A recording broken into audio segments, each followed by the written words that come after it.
Hola, soc la Sarita Fabra, treballo a l'Observatori, soc tècnica a l'Observatori Català de la Joventut i us presentaré algunes cosetes per emmarcar la sessió d'avui. Em, Com em passo el... Ah, no tinc el puntero. Vale. Bueno, us vaig explicant en què consistirà una mica la sessió. Avui presentem, us ho he explicat el Tolo, presentem dos estudis, dos informes. Tots dos informes surten de l'enquesta Municipis i Comarques. Gràcies. Espera, no marxis, no marxis, no marxis. Vale. Ok, ja pots marxar. Gràcies. Us presentem dos informes. Dos informes que s'han fet a partir de l'enquesta de municipis i comarques, que ara us explico un poquet. Ho he explicat bastant mentol i no m'entretindré. No els teniu disponibles, però teniu resums executius. Cadascun d'aquests informes, un tracta sobre el desplegament de les polítiques locals de joventut, les polítiques de joventut a nivell local, i la seva alineació amb el Pla Nacional. Després us explico per què. I l'altre tracta sobre els i les professionals de joventut. Després també us ho explico, però bàsicament una de les coses, de les grans potencialitats que té l'enquesta municipis i comarques és que fa una traçabilitat, les preguntes permeten fer traçabilitat dels professionals de joventut. I aquest és el primer any que ho hem pogut explotar amb cert aprofundiment. També us dic que canviarem, fruit d'aquest aprofundiment, canviarem algunes preguntes. Per cadascun dels informes teniu un resum executiu, que és el que us hem lliurat avui, és a dir, els informes són bastant més totxos del que us he lliurat, i els tindreu disponible en breu i us farem un enviament. Per què aquests dos informes i no altres? Primer, per un tema de limitació de recursos, però també perquè ens semblava molt estratègic parlar precisament d'aquests dos aspectes de les polítiques de joventut, que són com les dues cares de la mateixa moneda. No hi ha polítiques sense professionals, però a vegades, a més, la política està absolutament determinada pels perfils professionals que tindrem, i d'això debatem en les dues taules. I precisament avui el que hem volgut fer, que ho ha explicat el Tolo molt bé, però no voldria deixar-me de dir-ho, és el que hem plantejat no és una presentació dels informes a l'uso, sinó que el que hem plantejat és una presentació de l'informe, de les dades, sempre dialogades amb la pràctica. Per això no farem una presentació unidireccional de les dades, sinó que el que fem és unes taules rodones on la Clàudia, que junta la Candela han elaborat l'informe de professionals, i el Llorenç, que junta l'Helena, ha elaborat l'informe de polítiques, dialogaran en blocs de contingut o dades que hem seleccionat per generar un debat directament amb els participants de les taules rodones, que també els agraeixo la traca que els hi hem fet i que estiguin avui aquí. Dit això, sí que us volia fer una mica de publi de què és el que fem amb l'enquesta municipis, una mica de publi i també una mica de retorn, perquè potser en aquesta onada no hem estat suficientment curosos amb el retorn que hem fet a la gent que heu contestat l'enquesta. Tot i que no us sembla, hem fet moltes coses amb aquestes dades. D'una banda, que sapigueu que teniu tots els plans de tabulació, és a dir, totes les variables de tots els qüestionaris dels municipis i de consells comarcals penjats a la web de l'Observatori. En aquestes dades les teniu, a més, creuades, en el cas de municipis, per mida municipal i per demarcació territorial de joventut, i en el cas de consells comarcals, només per demarcació territorial de joventut. En el cas de... Sí. Llavors podeu disposar d'aquestes dades per fer-vos el que us calgui. A banda, que sapigueu que via la coordinació territorial, i això sí que us demano que sigui sempre via la coordinació territorial, podeu fer demandes de dades a mida. Us fem explotacions a mida o el que necessiteu. Ens ho han demanat alguns ens locals, els teniu aquí al final, però bàsicament, per exemple, alguns consells comarcals ens demanen dades per poder fer els seus plans comarcals o si voleu comparar el vostre municipi amb altres municipis del voltant o similars. Sí que us dic que no us donem tot el que ens demaneu perquè hi ha preguntes que si són d'opinió i es pot identificar la persona que ha respost, no passem aquestes preguntes. Totes les preguntes que són subjectives i que permeten identificar quina persona ha respost, no les passem, també per un respecte, perquè crec que és il·legal, a més. Després hem fet presentacions territorialitzades a totes les demarcacions. En el marc del Pla Nacional es van presentar dades i, de fet, si m'heu escoltat, avui em repetiré una mica. I després fem molts informes interns, presentacions a la gent de la casa, però també alguns informes a mida, si ens ho demanem, sobre temàtiques, no amb algun aspecte més transversal, però jo què sé, polítiques de participació o polítiques de salut. Això ho tenim encara poc treballat, però seria un tema que hauríem de treballar millor amb aquestes dades, perquè ens ho permeten fer i poden sortir coses bastant xules. Amb això vull dir que tots els que heu contestat l'enquesta, que us vau passar com 2 hores responent a allò, o en el millor dels casos, ja que em miren, que em posa cara de pena, si em sap greu, en el millor dels casos, a vegades dies, perquè has de demanar dades al gerent de l'Ajuntament, al no sé què, bueno, que val la pena que fem coses i que, a més, potser el que no fem bé és comunicar-vos tot el que es fa i que sapigueu que aquestes dades també les teniu disponibles. Vale. Què faré jo? Jo faré la part més avorrida. El que vaig a fer és una contextualització de les polítiques perquè entengueu alguna de les variables que es treballaran després en les taules rodones. Hi ha una sèrie de variables que les treballem com a variables independents, és a dir, com a variables que ens expliquen alguna cosa i que es fan servir en tots els informes. I vam dir, bueno, com que tenim un temps bastant reduït, que els autors no hagin de fer aquesta feina d'explicar aquesta part més contextual que fa de paraigües, que ens serveix per dos, us l'explico jo i ja està. Però és força avorrit, no és tan interessant com el que veureu després. Així que... Disculpeu, sí, l'enquesta. M'he saltat una part. L'enquesta, el que us deia, l'enquesta municipis i comarques, aquesta és la tercera onada que fem des de l'Observatori amb aquesta enquesta. Això que ens permet comparar dades. De fet, algunes preguntes no les canviem, no les variem, tot i que anem variant moltes altres en les 3 onades, algunes no les canviem precisament per tenir la comparativa, és a dir, alguna cosa ens ha quedat una miqueta obsoleta, ara la revisarem, però a vegades preferim mantenir alguna cosa obsoleta precisament per poder mantenir aquesta comparativa. Tenim 3 onades i, a més, de 3 moments clau. I ara parlarem d'aquesta onada després, de com afecta les dades que escoltareu durant la sessió d'avui. 3 onades. La primera es va fer el 2009, tot coincidint amb el final del primer, que havia estat el primer Pla Nacional, i l'inici, sortint del forn o iniciant el procés de treball iniciant el procés de treball per dissenyar el segon pla, perquè es va fer servir, totes aquelles dades es van fer servir amb el procés de consulta, amb el procés participatiu per fer el segon pla, que va ser el meu primer, però el segon de les polítiques de joventut. La segona onada la vam fer el 2017, tot just sortint de la crisi econòmica. La primera és quan entràvem a la crisi econòmica, però encara no s'havia reflectit en les polítiques de joventut i veníem d'una època bollante.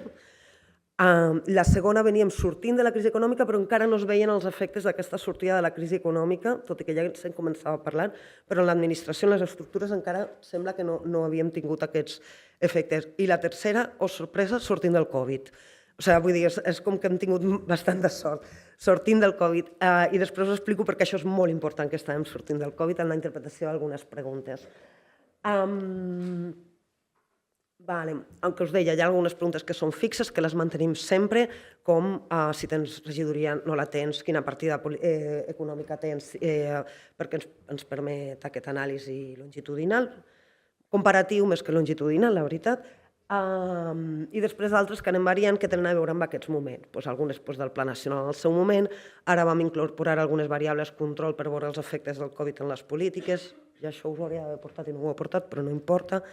I això ens ha servit no només per mesurar el moment, que ara ja no té molt de sentit, però sí per veure l'efecte que podia estar tenint el moment, el context, en la resta de preguntes. O, per exemple, si algú ens deia ens ha afectat moltíssim, ara exagero, això no es preguntava, hem hagut de tancar tots els equipaments, doncs ja sabem que les dades d'aquells grups de municipis que estaven en aquestes circumstàncies les hem de fer des d'aquesta lectura. Per sorpresa nostra, el 2022, quan vam passar al camp, no hi havia sembla que no hi havia un efecte tan gran de la Covid, que les polítiques de joventut, si més no, els professionals, les estructures i els equipaments s'havien recuperat molt més ràpid que altres polítiques o que altres serveis.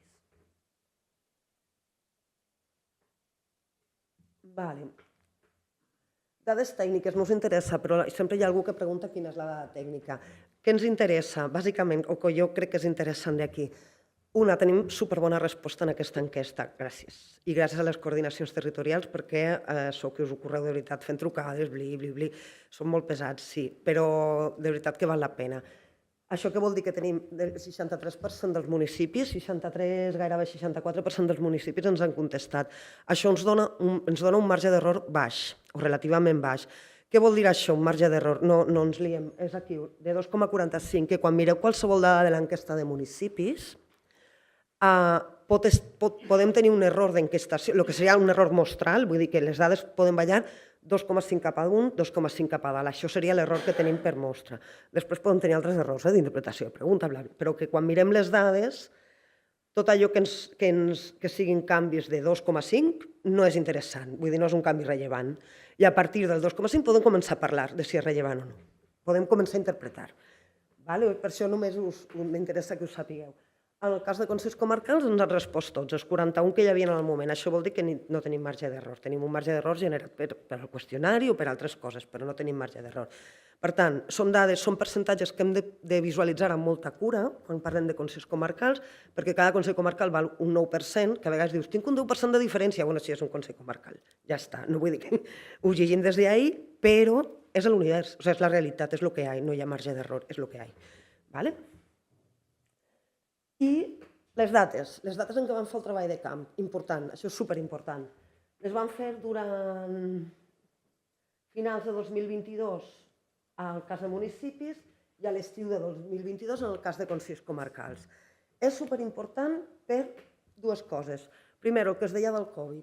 Hi ha una sèrie de preguntes al qüestionari que són les que tenen a veure amb polítiques, pressupost, polítiques i pressupost, que es pregunten respecte a l'any anterior. És a dir, tot el que parlem a la taula 1 sobre polítiques de joventut està referit a l'any 2021, perquè és quan s'havia acabat l'any. Le preguntem sempre des de... Llavors, això és important. Estem parlant de dades del 2021. Per tant, no ens interessen tant els percentatges com les tendències. Quan parlem d'aquesta dada, parlem des d'ahir. I després, superimportant també, en aquella època, l'efecte del contracte programa. Segur que no ho acabo d'explicar del tot bé i que algú em tirarà la bronca després, però que sapigueu que estàvem encara en un contracte programa que no és l'actual. D'acord? I moltes preguntes sobre recursos i també sobre els suports poden haver variat perquè sí que s'ha augmentat bastant el tipus de suport amb les fitxes via el contracte programa. Llavors, també tenim aquí un problema d'interpretació d'algunes dades perquè molts d'aquests suports es vinculen, quan parlem de municipis, es vinculen via el Consell Comarcal, del Consell Comarcal es traslladen al municipi. Llavors, també podem tenir biaixos d'interpretació d'alguns suports quan parlem de municipis, perquè aquest salt, a l'hora de contestar el qüestionari, pot haver passat. I a més que sapigueu, per exemple, en el cas de... Ara mirarem les dades, la Clàudia us presentarà algunes dades sobre professionals, i sortirà el tema dels professionals compartits, que l'ha canviat bastant. Han passat de 50 jornades laborals en aquella època a 80 i alguna cosa que hi ha ara. Jornades, i aquí parlem de persones. L'enquesta recull persones, no jornades. I jo crec que això són com els grans condicionants de dades. Ara sí, el que us deia, les variables d'emmarcament. Aniré una mica ràpida, perquè a més crec que m'he menjat una mica de temps. Ningú em diu si sí o sí. Us faig un resum i després us presento les dades. Una panoràmica i així, si després no ens dona temps, teniu la panoràmica feta. D'una banda, tenim una elevada institucionalització de les polítiques de joventut, però atenció, que és bàsicament política. Atenció que les estructures tècniques estan a la baixa. I a més hi ha una clara tendència, o sembla que hi ha una clara tendència a estructures compartides amb altres matèries. Això pot ser bo o dolent, és un dels elements que es poden debatre. La dotació econòmica es va mantenir molt estable, ojo, cuidado, vull dir que de fet augmenta en algun cas respecte a l'onada del 2017 i estem preguntant pel 2021 amb aquest condicionant de dades que us donava. Però la dotació en recursos humans havia disminuït força. Bé, força no, sensiblement, havia disminuït una mica. Per tant, també atenció perquè això té molt a veure amb la disposició d'estructures tècniques, que no és el mateix. I després una qüestió que és els plans locals es mantenen força estables. Vaig anar ràpida. Bàsicament que sapigueu que les estructures, les estratègiques, que són les polítiques, estan molt, molt, molt permeabilitzades al territori. El 89% dels municipis, ho he dit bé? Sí. Tenen una regidoria de joventut. Sí que és la tendència més general és que aquestes siguin compartides amb altres matèries, és a dir, la part estratègica, la part política està compartida amb altres matèries. Amb les tècniques que ens passa una mica al millor, però són molt més febles. Quan parlem d'estructures tècniques, de què parlem? Parlem que hi hagi una àrea de joventut reconeguda a l'organigrama municipal. Aquí no us presento dades de consells comarcals perquè tots en tenen. Vull dir, aquestes dades d'institucionalització no tenen sentit. És a dir, no que hi hagi professional o quina és la dotació que es fa d'aquestes estructures, sinó que hi hagi dins de l'organigrama el reconeixement d'una àrea. del cartipàs municipal. Doncs tenim moltes menys, gairebé el 50% dels municipis de Catalunya no tenen una àrea de joventut tècnica. I a més també continua sent essencialment compartida amb altres matèries, el 31%. Què és el que ha passat de 2017 a ara?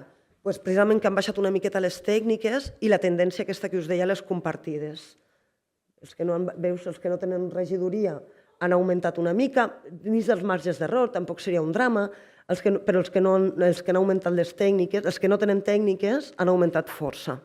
I sobretot aquesta tendència a les compartides, que jo crec que també és una estratègia a tenir en compte. Dotació. A partida pressupostària es manté bàsicament igual, el que us deia, i sí que es veu un cert augment, sí que augmenta una mica, perdoneu, sí que augmenta una mica, lleugerament, els que tindrien més reserva pressupostària, i tot estar en 2021, que era un moment una mica complex, i a més també sí que veiem aquest augment està molt condicionat per la capítol 1, per capítol 1, que és recursos humans. Jo crec que també aquí hi ha l'efecte dels TCs, dels tècnics compartits, crec, que és el que més augmenta. Però, en canvi, el capítol 2 i el capítol 4, que al final és fer polítiques, no augmenta tant. I, de fet, després veurem que hi ha una certa hecatombe amb les polítiques de joventut aquell any. Pel que fa a professionals, hi ha una certa davallada respecte al 2017, que és molt curiós perquè t'augmenta la partida pressupostària, t'augmenta els municipis que tenen partida pressupostària per capítol 1, però després tens menys professionals en el camp de lloc. Això és com força curiós, és un tema que jo no sabria què atribuir-lo, la veritat. I què és el que tenim? Tenim que un 32% dels municipis catalans no tenen cap professional, és a dir, un 50% dels municipis catalans no tenen cap estructura tècnica i del 33 no té cap professional per fer polítiques de joventut. És a dir, o està tot en mans del regidor, que és el 80 sí que en té, regidor barra regidora, disculpeu, o ho està portant, o està desenvolupant aquestes polítiques gent que no es defineix o que no està dins no està contractada com a professional de joventut. Perquè sí que hi ha municipis que fan polítiques tot i no tenir tot això. Per tant, aquí tenim un tema. A més, estem parlant, i això us ho expliquen superbé en la segona taula, però estem parlant bàsicament de microequips, d'equips molt petits. L'altre terç de les polítiques de joventut és només un professional, només un. I, de fet, d'aquests només el tècnic exclusiu per un municipi només és un 3%. La resta són tècnics compartits, és a dir, aquí la importància dels tècnics compartits, que us he dit que pot haver variat bastant, tot i que aquí parlem de persones i després mesurem nosaltres administrativament es mesuren jornades, però ha canviat, i s'assegur, aquest 25% és la cobertura que es dona. I atenció que també tenim un 1,3% que són administratius, sense, vull dir que tot bien, també podem tenir aquí algú fent funcions de tècnic amb contracte d'administratiu, que això també ho veurem, però bueno, que tenim una manca, o sigui, tenim una mica d'un desert aquí, que hem de fer alguna cosa. Què més? L'altre terç és on tenim equips de treball, és on ja n'hi ha equips de treball. Quan hi ha equips de treball passen coses.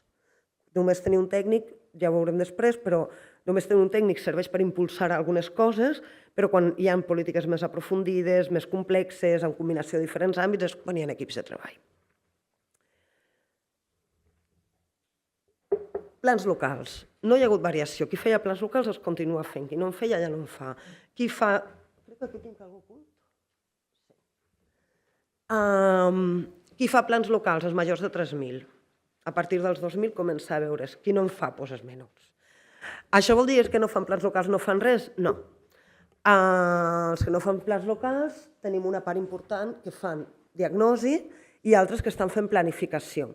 Però aquesta planificació es fa principalment a través del Consell Comarcal, dins de la planificació comarcal. Estem parlant de municipis molt petits. A partir dels 5.000 tot el món té pla local i el motiu per no tenir-ne és que no s'adequa. Vull dir, això no és ninguna sorpresa, només ho volia deixar a sobre la taula perquè sí que és una variable que després veureu que afecta al desplegament de polítiques. I està, mira, m'ho salto.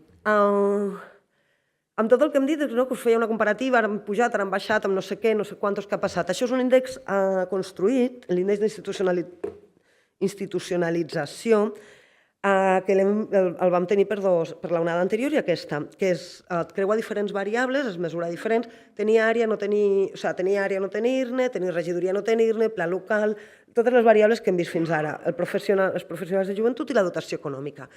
Llavors, què ens deia, què ens diu? Ens diu que el 56%, gairebé el 60% dels municipis tenen una institucionalització mitjana en polítiques de joventut, amb una certa tendència, ho estic dient bé, a nivells baixos d'institucionalització, però bueno, que són del 22. Què és el que ens ha passat des de 2017? Que estem molt igual, però sembla que hi ha com un cert moviment d'alguns que tenien institucionalització baixa cap a una institucionalització mitjana. Vull dir que hi hauria, però no s'han mogut els extrems, els dos extrems no s'han mogut. Per tant, estem més o menys com estàvem fa 5 anys. Bé, el 2022 estàvem com estàvem més o menys 4 anys abans, perdoneu-me, això és important. Equipaments. Vaig bé? Justeta, vale. Amb equipaments no m'entretinc massa, només dir que els equipaments són un detonador de política pública, és la porta d'entrada de molts joves a les polítiques de joventut. De nou, tenim un 30% de municipis sense equipaments i després la resta amb diferents fórmules. Els equipaments més habituals són els espais per joves, els espais de dinamització, no us dic res nou. I després només ha deixat aquí, en el cas de consells comarcals, només volia fer un apunt molt ràpid, que és que la meitat de les oficines joves són gestió compartida del Consell Comarcal i els municipis. Això ho sabeu quasi tots millor que jo. Però que, a més, el 60%, o el 60, gairebé el 70%, tenen el Servei Comarcal de Joventut situat dins de l'oficina jove. Això també sé que ho sabeu, però és important perquè això té a veure amb models de coordinació entre municipis i consells comarcals, en aquest cas, a quin paper pot jugar la capital de comarca en el desplegament de polítiques de joventut en comarques amb dispersió o en municipis petits. Sin més. Governança, ja l'últim bloc. De nou, us faig una revisió de tot i després us presento les dades. Coordinem per projectes, bàsicament. La governança, quan parlem de governança, estem parlant d'interinstitucionalitat, interdepartamentalitat i participació jove, és a dir, coordinació horitzontal, coordinació vertical i coordinació amb la ciutadania, que en aquest cas la nostra ciutadania, el nostre negoci són les persones joves. Ens coordinem per projectes, ens coordinem de manera informal, molt basat en les persones i molt basada, o sigui, amb una manca d'estratègia al darrere. Menys amb els temes de participació, que estem millorant, ho fem millor. És una bona notícia. Començo per participació. Sí que és veritat que... Pla local, perdoneu, participació de joves en el pla local. Si bé la tendència majoritària o l'estratègia majoritària és a considerar la persona jove com amb un paper propositiu en el pla local, sí que sembla que augmenten una mica els municipis que incorporen mecanismes de decisió dins del pla local, és a dir, de decisió de l'estratègia o fins i tot de gestió d'activitats o una part del pressupost. Això són menys, però també hi són. Augmenten una mica respecte a això. I en tot cas disminueixen els que no tenen cap mecanisme de participació, els que són només informatius o a vegades ni això. Vull dir, bé. També tenim un índex global de participació que ens diu que en termes generals tendim a una participació mitjana, però també a una participació elevada. Les polítiques de joventut són les polítiques de les que més participació i que més es considera tant per tradició com en discurs com al final en pràctica. No es participa tant com voldríem. És veritat que a vegades tenim percepcions de la participació molt instrumentalitzada, però comparat-ho amb altres polítiques també s'ha de dir. Però sí que és veritat que és molt vinculada a projectes, molt vinculada als joves que ja hi participen, al contacte personal i a les entitats, i a grups de jove. Per tant, costa encara tenir mecanismes, per exemple, els mecanismes formals o els municipis que fan processos de participació són encara minoritaris. Interdepartamentalitat, el mateix, ens coordinem interdepartamentalment, principalment associat a projectes o de manera informal, principalment a nivell tècnic també, menys que a nivell polític. i la capacitat d'incidència, o sigui, la percepció de la capacitat d'incidència en l'acció d'altres àrees és més o menys mitjana, però és major entre els consells comarcals que entre els municipis. I què tenen diferent els consells comarcals que els municipis? Això no es veu, veritat? Bueno, que és curiós, en tots dos casos la coordinació és essencialment tècnica, però en el cas dels consells comarcals és o tècnica o política. I en cas dels municipis hi ha molta més presència d'espais que són compartits entre tècnics i polítics de diferents àrees. I això és curiós perquè després la percepció de, no sé si es té a veure amb el perfil o què, però la percepció de capacitat d'incidència és més elevada en consells comarcals. També poden tenir aquí l'efecte de mostrar el que us deia abans, com que cada pes de consell comarcal val 9 punts, doncs aquí també tenim un biaix. Això és una anàlisi que hauríem d'aprofundir bastant més en l'anàlisi relacional a partir de l'enquesta. Aquesta és la darrera diapo, us ho prometo, ja està, és l'última. Interinstitucionalitat, també. Els coordinem via projectes i tot i que la majoria de municipis, de consells comarcals, perdoneu, posen a disposició espais de coordinació per l'estratègia, per determinar l'estratègia, suposo que aquí té sobretot a veure amb el Pla Comarcal de Joventut. El cert és que no tots els municipis hi participen i col·laboren via aquesta estratègia. La coordinació dels consells comarcals... Aquí m'he centrat molt en consells comarcals i municipis, perquè si no era massa llarg. Vull dir que aquí no estic parlant d'interinstitucionalitat com a tal, estic parlant de relació entre consell comarcal i municipi. La majoria és tècnica i, a més, la cobertura de les reunions o dels espais de coordinació tècnics, quan són tècnics, és major la cobertura aquesta dels municipis.